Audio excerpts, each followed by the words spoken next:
Welcome, this is Shakti Carola Navran, your online astrologer, for your weekly power forecast.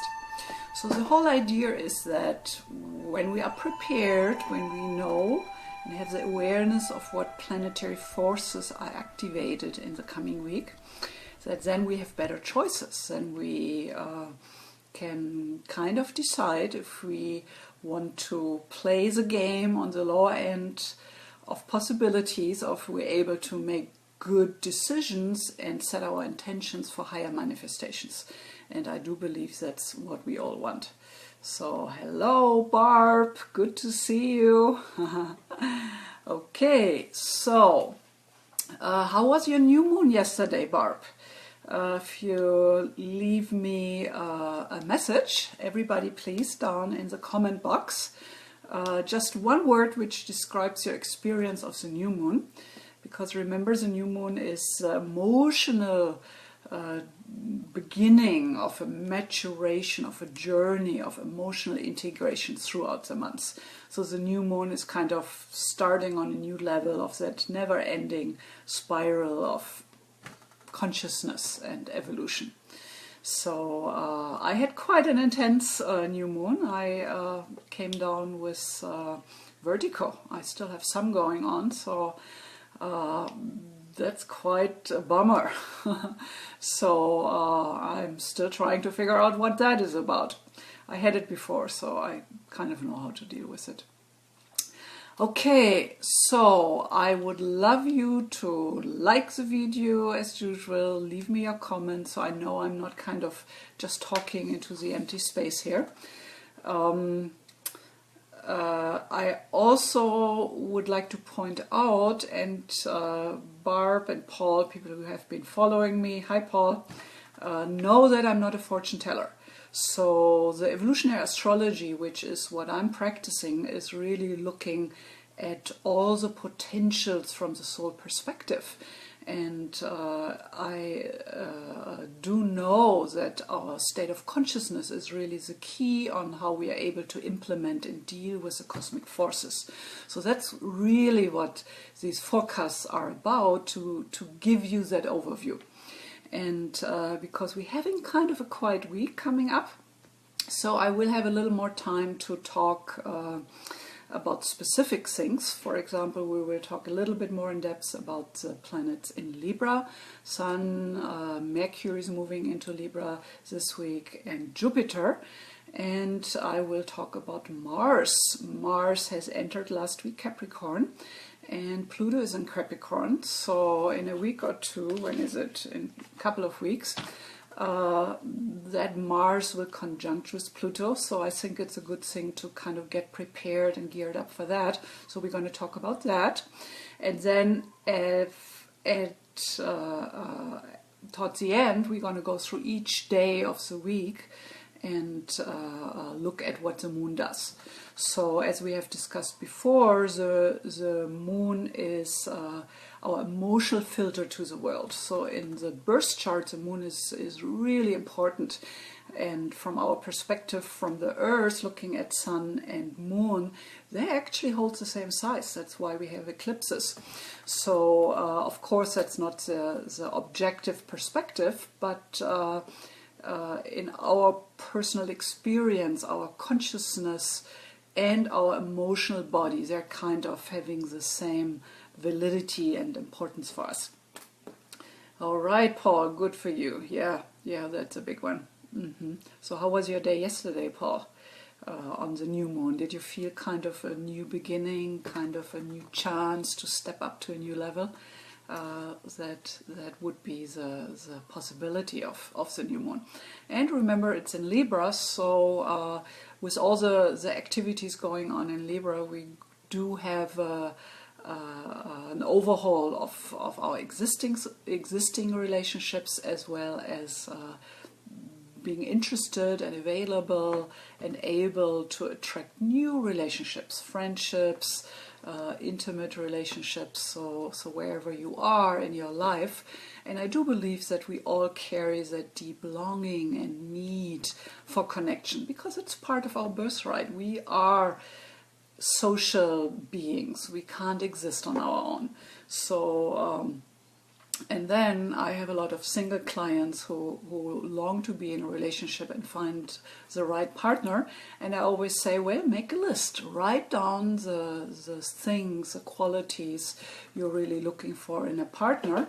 So, for example, if it's really important for you to have a partner with blue eyes and black hair, and you meet a blonde one, then it's obvious he doesn't fit. But of course, the question is if the hair color and eye color is really so important. So you want to write down, brainstorm your list, and then maybe rate it. What's the most important? What's the second important? And I think that's a very powerful exercise to really kind of know what's truly important for you. So that would be a nice thing to do throughout this month, to really sharpen your awareness of what your needs are and what you're looking for. And then if you connect with somebody who only covers 10% of what's on your list, you know, it's a no-brainer. That's not working. So consciousness is really the key to living a fulfilling, meaningful, expressive life where we fully thrive. So that's what the whole forecast I'm doing is about, that I want to give you that special perspective. Okay, Sharon, hi, good to see you here too. So we started out with, I want to have a word or sentence, how your new moon experience was yesterday.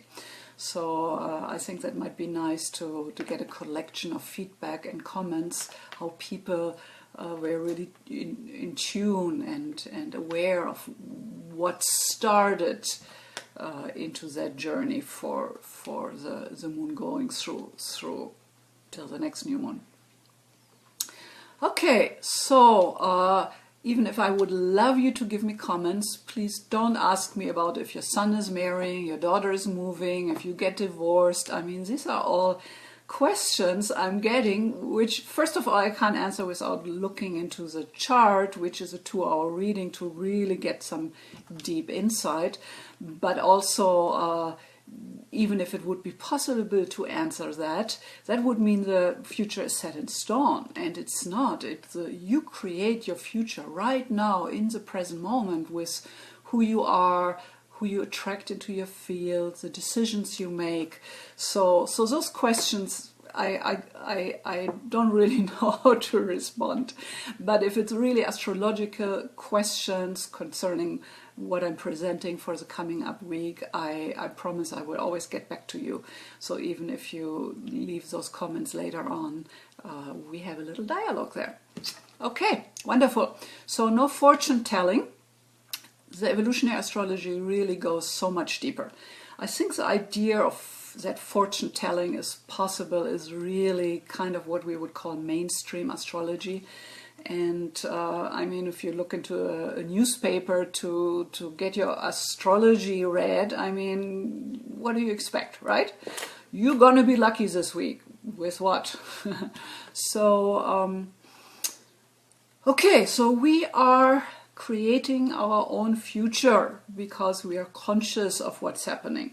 So today I want to show you a little more how we relate back the planets to our personal birth chart. So again, if you don't have your own chart yet, which you should, so I'm giving you that as a gift if you sign up for my newsletter, and then I can also keep you in the loop for my forecasts and other events.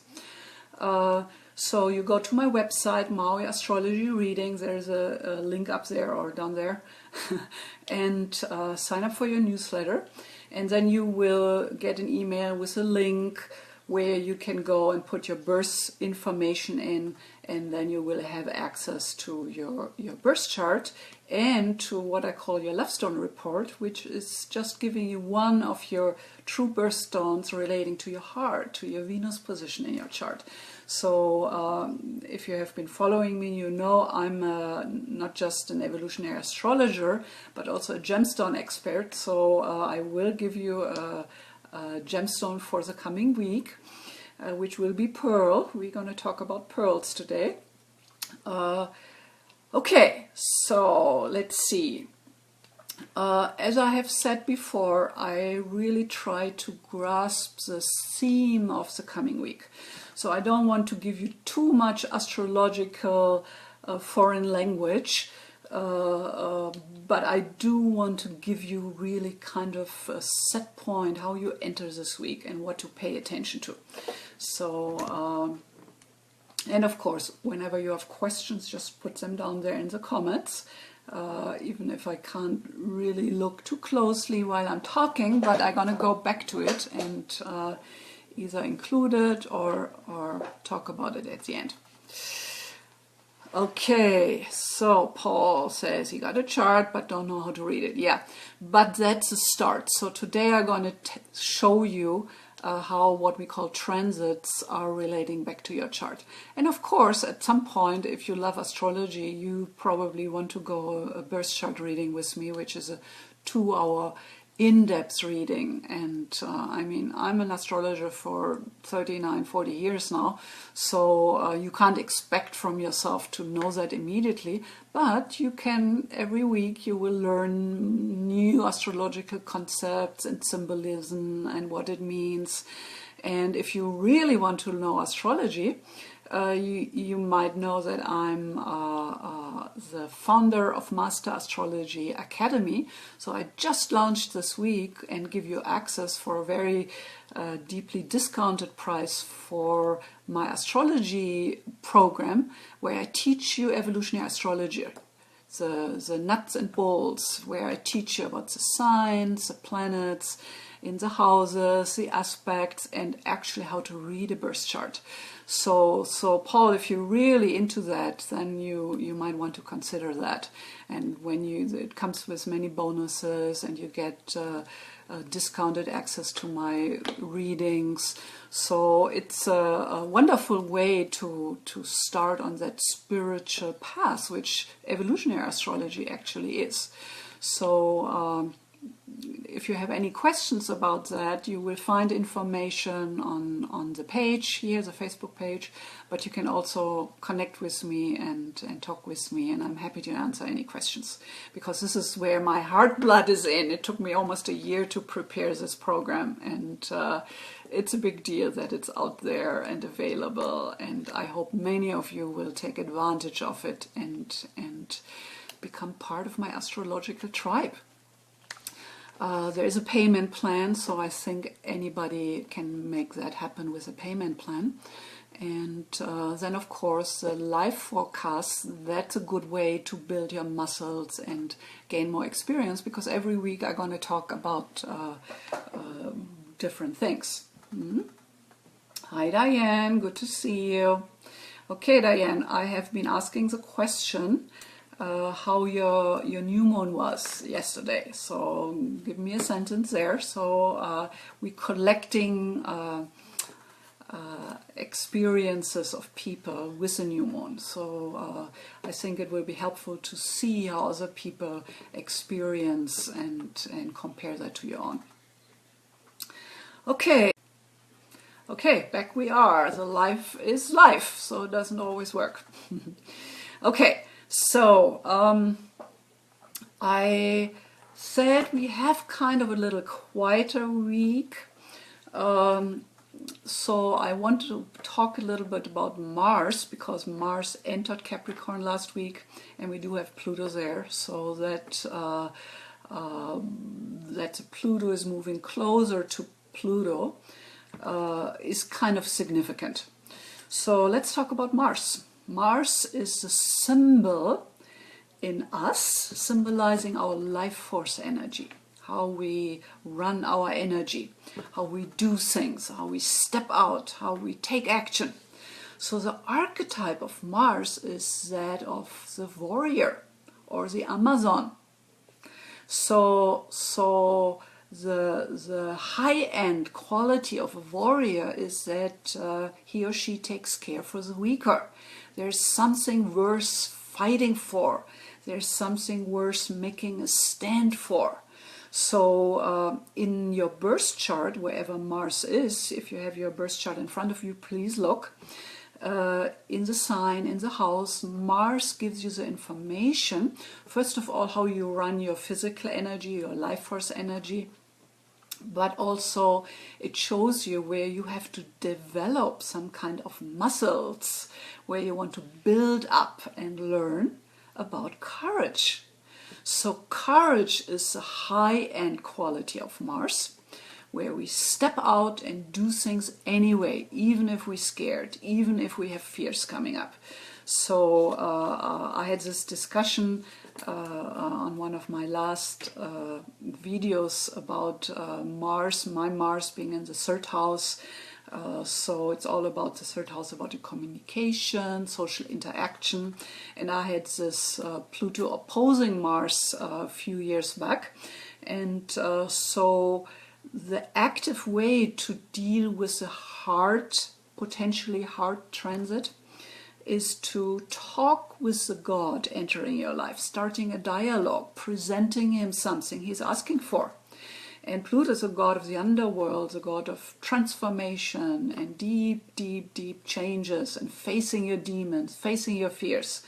So for me, that was really deeply connecting me with my Mars issues in my birth chart. And I could see where the fears were, Mars, low-end fears, and where I was holding back. So I asked myself the question, how am I doing in the area of communication, third house? And I think I'm pretty good one-on-one. I am decent in small groups, but video, seeing myself on video, that used to be a big challenge. So I had all these judgments about my English not being good enough. I'm doing this funny thing with my mouth, probably nobody sees it but me, this funny thing with my chin. So anyway, I had a lot of judgments and opinions and criticizing myself. So I made a deal with the visiting planet Pluto, and I said, okay, for 1 year I'm gonna do videos and face myself on the camera doing the editing. You have to not only face yourself, you have to listen to yourself. So I promised I would do that for a year, and after half a year I was through with it. I wasn't so identified with the fears anymore, so I was able to do it anyway. So that is a good example for what Mars in your birth chart really wants you to do. Facing those fears, stepping out of those limitations, and do what you intend to do anyway.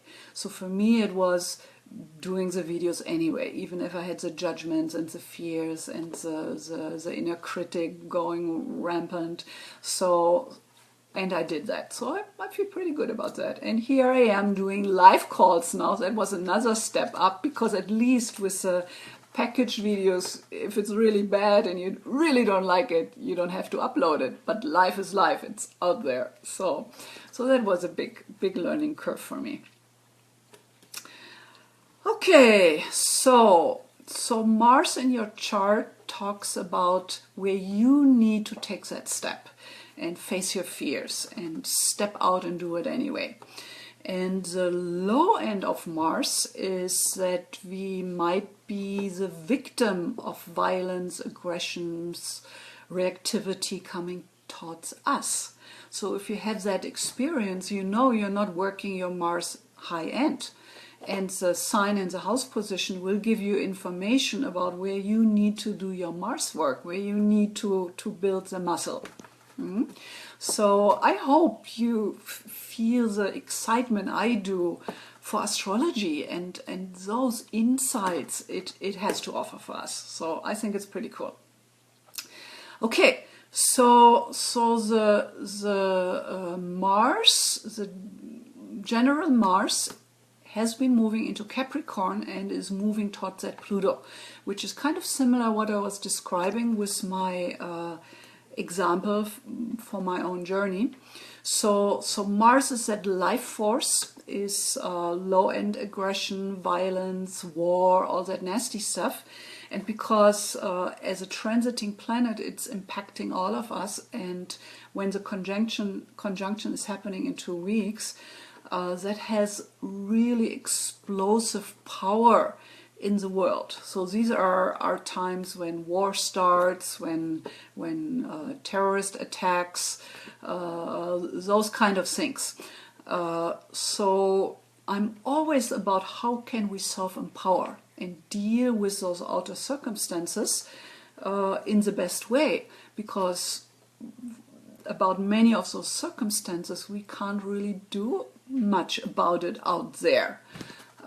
But how we filter those circumstances and how we read those and the meaning we give, that is in our power. And how we apply those principles in our personal life.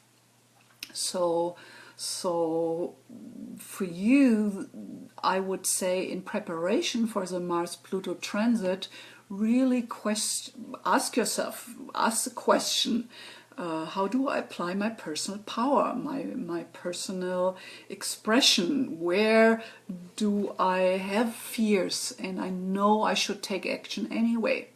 So this is really a good question to ask this week. I need to keep an eye on the clock here so I don't keep you too long. Okay, so Mars in Libra, Barb, good. So because I'm still talking about Mars, let's use that as an example. So Mars in Libra, where you build your courage muscle, is in the area of relationship. And in a relationship, and that's a good tie-in to talking about Libra, because we have the Sun in Libra, Jupiter in Libra, today still the Moon in Libra, and Mercury is entering Libra on Friday. So Libra is a sign of relationship where we look for that balance. And when we look for the balance, it's not quite there yet, even if the scales and the pictures are always shown like that, but the reality is they're like that or like that. So with Mars, what you came in to learn, Barb, is to really stand strong, to really express yourself in your relationships and ask for what you need to make that important enough to ask for it. So guys, when you give me the Mars in Libra or Gemini, give me the house too. That adds another dimension to it. Okay, oh, here we have it. Barb, sorry I didn't see that. 11th house. Okay, so 11th house is also a relational house. It's about connecting with a bigger group, with our tribe, like-minded people. Facebook is an 11th house manifestation. We have lots of so-called friends, but usually they are really kind of like-minded people on a similar path. So I have a lot of beautiful people in my Facebook group on a spiritual path, and I love Facebook. This is really my favorite network. Okay, Sharon, Mars in Aries, 6th house. Okay, Mars in Aries is very strong. It's in its own sign. And remember, we can look at as our birth chart as everything in the chart is there for a karmic reason. So Mars in Aries tells me that you want to learn to really take charge, to really stand strong, to really be learn how to be pushy, how to be strong, and maybe even be an activist about something. Really take charge. That's a high end of Mars. And the 6th house has a strong connection to our workplace, how we express ourselves out there in the world, professionally, how we add others, how we can contribute with our unique set of skills. So this is really where you build that muscle, Sharon. You use that Mars in the world, and how you make your personal skills and abilities available. Okay, Paul in his 6th house. Okay, so 6th house again, it's a house of contribution, of service, really extending our care towards others. So isn't that beautiful? Okay, let me see if I found everything here. Okay, Ellen, I didn't see a comment of yours here. You might want to tell us how your new moon went yesterday. I'm collecting insights here. Okay, so Libra, I wanted to add one thing, because Mars is actually the ruler of the opposing sign. So Aries opposes Libra, which means ultimately they are complementing each other and meeting in the middle of the chart. So while in Aries, Mars tells us where we be out there, where we take care for our own needs. And Libra, we learn about relationship and compromise.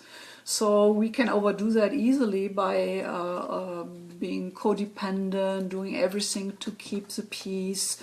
That would be the low end of Libra. Or we can overdo with Aries by just me. This is what I want. I don't care about you. And of course, either way, a relationship is not helped or balanced that way. So we have to have a little of both. We have to know who we are and our own needs and and voice those. And we need to be able to make some compromises in a relationship. Relationship doesn't work without compromise. Okay, so with the Sun and Jupiter also in Libra, there is a big emphasis in the coming months and longer with the Jupiter there. Jupiter will be in the sign for about a year. So that means that we are guided. We have the chance to really meet a lot of people and have meaningful contact and connection. So, okay, let me see what else I have here for you. Okay, so we have talked about Mars, I've talked about Libra a little more. Okay, then let's go into the specifics of the week. So we will have Moon conjunction Venus. That's again an emphasis into the relationship world. Then we will have Moon entering Scorpio tomorrow, then Sagittarius and Capricorn. And we still have 3 planets retrograde, Uranus, Neptune, Chiron. So slowly the energy is starting to move forward with the other planets having turned direct again. Okay, so one more thing, because before I go into the daily, I want to show you how to implement those general planetary movements into your chart. So let me see how I can do this. Okay, I want to switch you to the chart I have here. Let me see.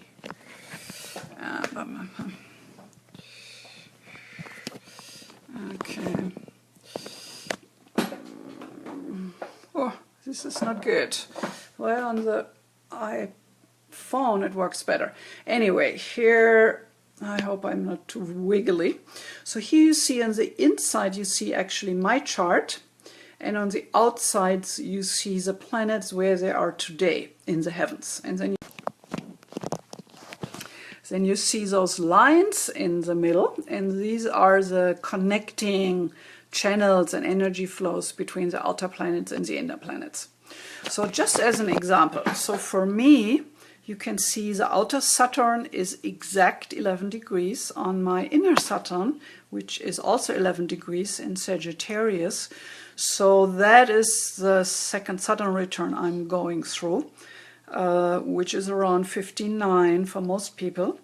And it's an initiation into elderhood, your wisdom years. So I think I'm right on track with launching my teaching program, my Master Astrology for you.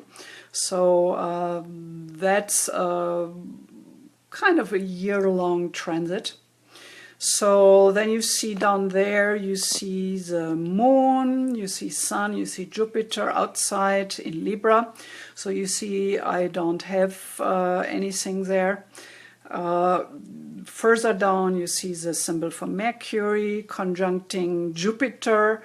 That's exact, 21 degrees. So Mercury is a pretty fast transit. But because it's right now, I'm a fast talker. I'm preparing a lot of material to get it all on here. And both planets have a mission. Both planets want to teach you something. So that works pretty well with the forecast we're having today. Then I'm always looking where Pluto and Uranus and Neptune is, outer planets. So, but you can see I have a Neptune trine to my Mars, so that's an easy, more easier to implement energy when it's a trine than with an opposition or square or conjunction. So this is how you would correlate those outer transits I'm talking about in my forecast back to your own chart. So yeah, I hope this makes sense. I have to figure out something else how to do this. I'm holding my iPad in the air here. Okay. All right, let's get this back.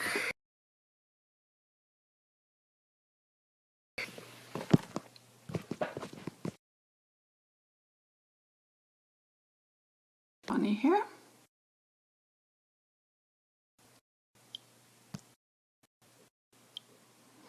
Okay.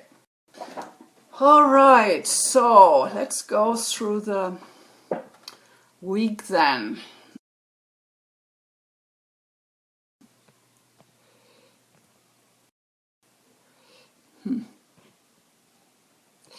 I have this line coming up on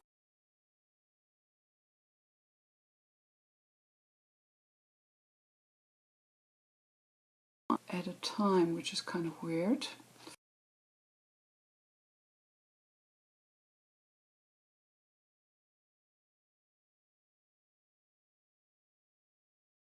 But it takes time. Ready to have a meaningful connection. Yes, Sharon, I can totally. So, let's go through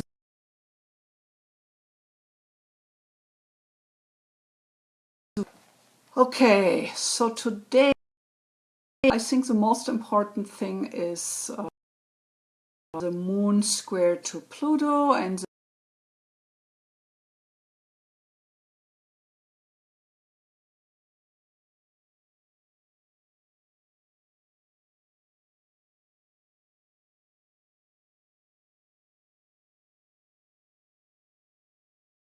the God Pluto transformation.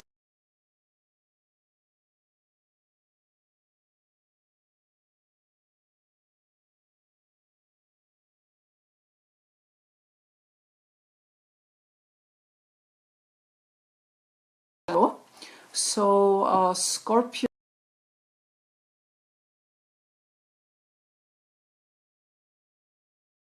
is more intensity, but also to let go of something which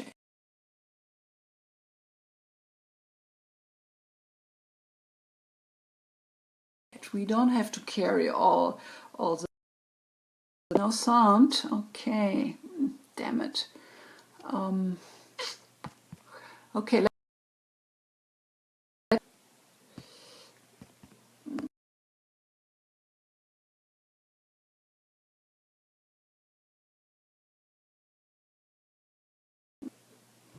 Okay, I changed something. Let me know if it's working now.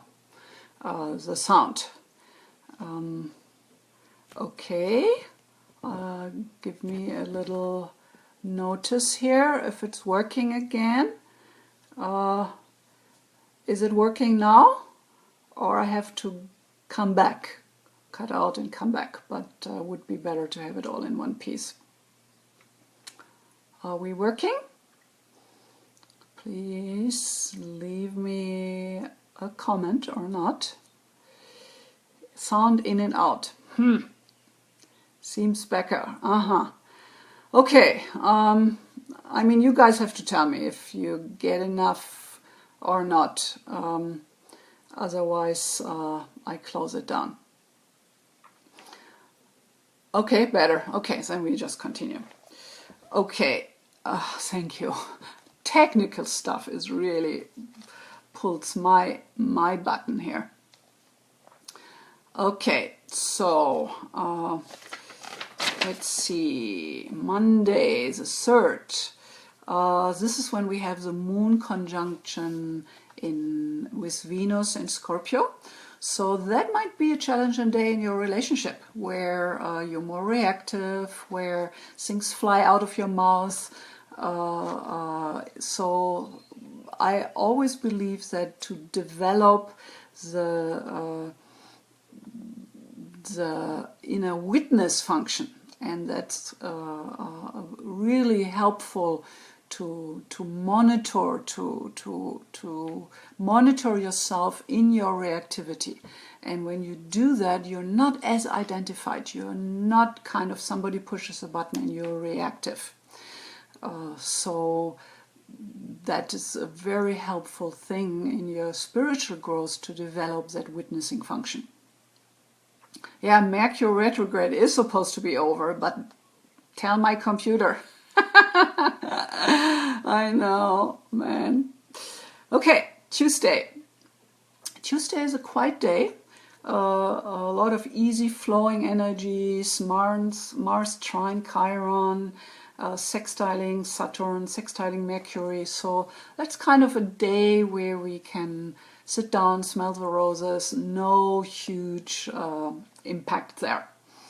Then Wednesday the 5th. Moon enters Sagittarius, and that's very fiery. So after a little more quiet and inwardliness, now we're more outwardly taking action, having fun, expanding our horizon, growing out of our comfort zone. That's always when Jupiter is in the picture. It's about growing and pushing the envelope. Also, on Wednesday there is Mars square to Jupiter. So again, where have you been holding back to take that action, even if you're scared? So that's a very, very powerful question to ask yourself. And then when we're aware of what we're doing, then we're much more inclined to really take a deep breath and step forward and do it anyway. Okay, Thursday, Moon is conjuncting Saturn, squaring Neptune. I actually do like to see those two aspects together. Moon squaring Neptune is connecting you with the ultimate consciousness symbolized by the ocean, with a higher wisdom perspective, with a spiritual perspective, that there's so much more to the world than the three-dimensional upper reality as we perceive it. So whenever there's a moon connection to Neptune, it's like we have a big channel going down from our consciousness into our own subconsciousness and into the ocean. And this is where ultimately all inspiration, all creativity comes in. So that's a very creative, inspired day coming up there. And then the moon conjunction to Saturn. Saturn always wants you to really do something, apply yourself, climb the mountain, do the hard work. So Saturn is about discipline and doing what we not really like to do, but we see the need, and if we do it, then there's always a gift at the end of the journey. If we have planted the seeds and nurtured the seed, then there is a plant to harvest at the end of the season. So that's why I don't look at Saturn as a bad planet, but definitely a challenging planet. Are we still good here on the audio, guys? Okay. So then Friday, Mercury enters Libra, so we have talked about that, and the moon enters Capricorn. So moon going through Capricorn, Saturn is the ruler of Capricorn, so that's a time where again we are more inwardly oriented, where we are not so destined to go out and party and have fun. It's more like really getting to your own inner depths and decide who you are in there and what your intentions are. So it's a good time to set new intentions. So when I want to set intentions, I always do a lot of brainstorming and journaling. That's very helpful. Okay, so that was Friday. Then Saturday, the moon is conjuncting Pluto. So it seems like Saturday is always a connection with Pluto, which just opens the door for transformation, to look at something inside of you, in your own inner psyche and unconscious levels more deeply, and things can come up. And whenever something is in our consciousness, we can deal with it. So I believe that's a good thing. Okay, so before the moon conjuncts Pluto, the moon is also conjuncting Mars, because they're both in Capricorn, even if not in conjunction yet.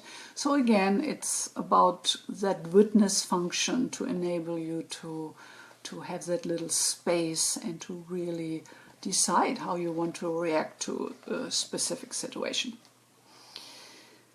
Okay, so that was Saturday, the 8th. So I think we're through the week. I promised I would want to talk about pearls. Are we good with the audio, you guys? I don't see a comment. So pearls. These are one of my favorite earrings. You know, I used to be a jeweler. I haven't done jewelry for many years anymore. This is actually a piece from Partima Design, friends of mine, German jewelers as well, and it's the only piece of jewelry I wear from other jewelers, but this is just such a good design. So anyway, pearls are emotionally balancing. Pearls as the astrological signature, connecting to our inner world, our emotions, so they can balance there, and they're Neptune, they come out of the ocean.